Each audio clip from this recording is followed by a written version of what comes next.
নূপুর বউ সেজে বাসর ঘরে বসে আছে। আশিক নূপুরের পাশে গিয়ে বসল। আশিক নূপুরের মাথার ঘোমটাটা সরিয়ে বলল, আলহামদুলিল্লাহ, আমার স্বপ্নের রাজকন্যার থেকে তুমি আরো সুন্দর। আমি কখনো কল্পনাও করতে পারিনি তোমার মতো এত সুন্দর একটি মেয়ে আমার বউ হবে। আশিকের কথা শুনে নূপুর বলতে লাগলো, থাক, এত ঢপ দিতে হবে না। ঢপ দিতে দিতে কখন যেন বেলুনের মতো ঠাস করে ফুটে যাই। এর মাঝে হঠাৎ আশিকের মোবাইলটা কেঁপে উঠল। আশিক মোবাইল হাতে নিয়েই দেখতে পেল মেসেঞ্জারে একটা ভিডিও এসেছে। ভিডিওটা প্লে করতেই আশিকের মাথায় যেন আকাশ ভেঙে পড়ল। আশিক একবার ভিডিওর দিকে তাকায়, আবার নূপুরের দিকে তাকায়। ভিডিও দেখার পর আশিকের মুখ দিয়ে ঘাম বেয়ে পড়তে লাগলো। আশিক চিন্তা করতে লাগলো, আমি কার সাথে আজ বাসর করছি? আশিক কি করবে বুঝে উঠতে পারছে না। তবুও ভিডিওটা নূপুরের কিনা শিওর হওয়ার জন্য আশিক মোবাইলটা নূপুরের হাতে দিয়ে বলল, দেখো তো এই ভিডিওটা তোমার কিনা। নূপুর মোবাইলটা হাতে নিয়েই নূপুরের মাথায় যেন আকাশ ভেঙে পড়ল। নূপুর ভাবতে লাগলো, নূপুর সেদিনের ঘটনা ভাবতে লাগলো। নূপুর খাটের উপর বসে আছে। আরিফ দরজাটা লক করে অপলক দৃষ্টিতে নূপুরের দিকে তাকিয়ে আছে। একটা মিষ্টি হাসি দিয়ে নূপুরের দিকে এগিয়ে আসে। নূপুরের পাশে বসে নূপুরকে জড়িয়ে ধরে। এমন সময় নূপুর বলে ওঠে, এ কি, তুমি ঘরের দরজা লাগিয়ে আমাকে জড়িয়ে ধরছো কেন? জবাবে আরিফ বলল, তুমি এখনো বুঝতে পারোনি আমি তোমাকে কিসের জন্য আজ বাসায় নিয়ে এসেছি? আমি তোমাকে দূরে রেখে না থাকতে পারছি না। আমার মন সবসময় তোমাকে আদর করতে চায়। আজ তুমি আমাকে বাধা দিও না। আরিফের কথা শুনে নূপুর বলতে লাগলো, আরিফ, তুমি এসব কি বলছো?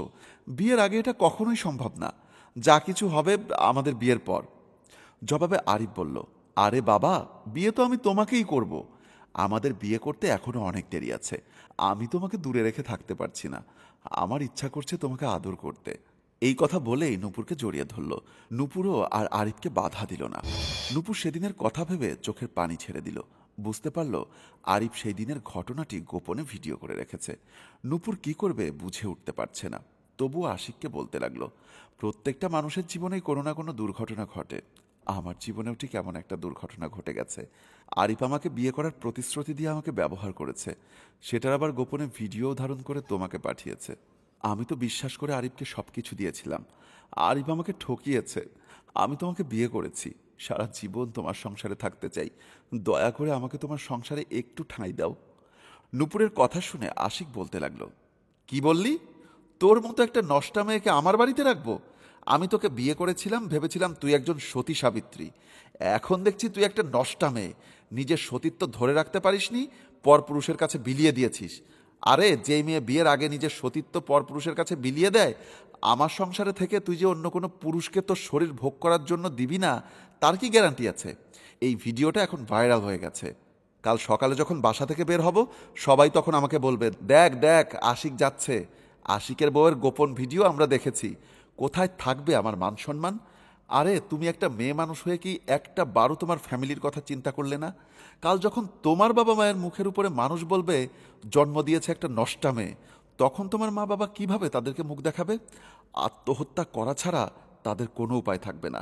আমি তোমাকে নিয়ে সংসার করতে পারবো না। আমি এই মুহূর্তে তোমাকে ডিভোর্স দিব। 1 তালাক, 2 তালাক, 22 তালাক। এই কথা বলে আশিক বাসর ঘর থেকে বের হয়ে এলো।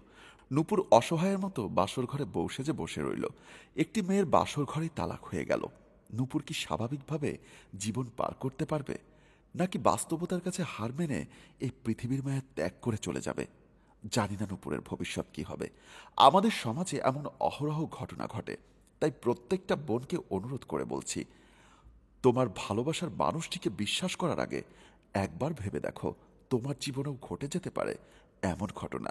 বন্ধুরা, আমার এই গল্পটি যদি তোমাদের বিন্দু পরিমাণও ভালো লেগে থাকে, তাহলে অবশ্যই লাইক, কমেন্টস এবং শেয়ার করে আমাদের পাশেই থাকো।